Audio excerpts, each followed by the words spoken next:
Time to wrap up this month of reviews with James Cameron's first film in over a decade, Avatar: The Way of Water. Several years after the events of the first film, Jake Sully and Neytiri, played by Sam Worthington and Zoe Saldana, have started a family. Two sons named, Natiyam and Loic, a daughter named Tuk, and an adoptive daughter named Kiri, born of Grace's avatar from the first film and is once again played by Sigourney Weaver. They have a human friend named Spider who was left behind after most of the other humans left, who is the son of Miles Cordric, and speaking of Cordric, he returns as an avatar with the memories of the original and wants revenge on Jake for killing him. That is like the bare basics. There is actually a lot going on in this, which might explain why it's 3 hours long. I went to see this at 10 in the morning on the Friday it opened, and if you want my TLDR review, I liked the first act, I loved the second act, and the third act was meh. I certainly like this more than the first film, as not only did I see this in theaters, but also in 3D.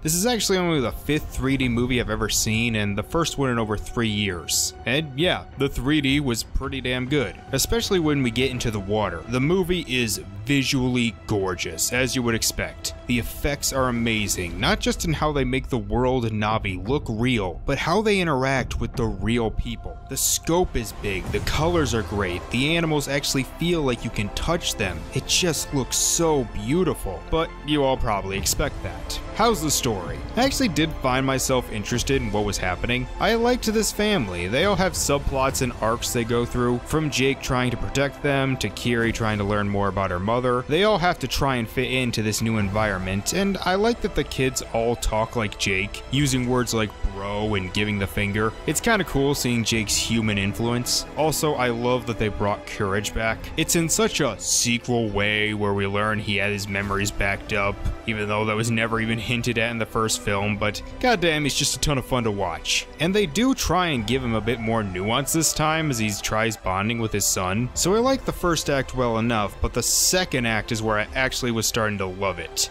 I loved this water tribe. I liked seeing how they train the animals. I loved how the village was set up. I liked seeing the Sullys trying to fit in. And I especially loved the younger son Loic bonding with the giant sea creature called a Tokun named Payakan. I kinda liked watching them more than anyone in the first film. So I was liking the movie quite a bit for the first 2 acts. Sure, it's very cliche and it does forget about Courage for like 30 to 40 minutes, but I was really getting into it. Then we have the last act in which it just rehashes the first movie. No, seriously, it does basically what the first movie did, but it feels tacked on. Despite already having a villain, it suddenly decides to add in these whalers. Like, seriously, that's what they are. Headed by this one guy named Scoresby, played by Brendan Cowell, and my god, he makes other stereotypical Cameron villains look three-dimensional. He is so stereotypically evil, but unlike Courage, he wasn't fun. And the fact that he doesn't come in until the last act is the reason. Like most Cameron movies, it has 2 climaxes. One is visually interesting, but kinda boring as it's just a rehash of what we saw in the first movie, and the second is a lot more exciting, but visually kinda dull. I think if they had cut 20 minutes from the last act, it could have been a really good movie. But because it just kept going and going, like seriously, the last hour is just a bunch of action scenes, and while very well directed and visually very nice, I was getting really tired. I was waiting for it to end. Although again, that might just be because of when I saw it. So yeah,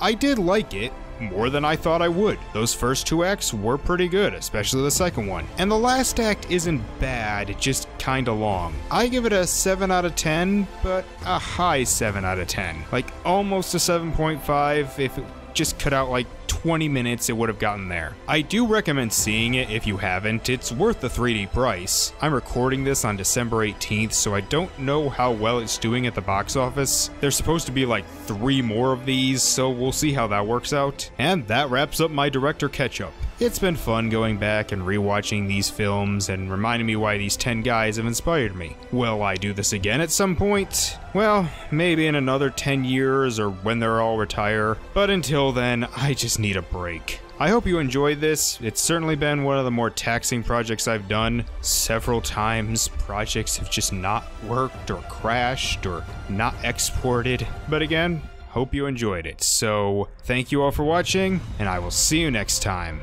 Bye.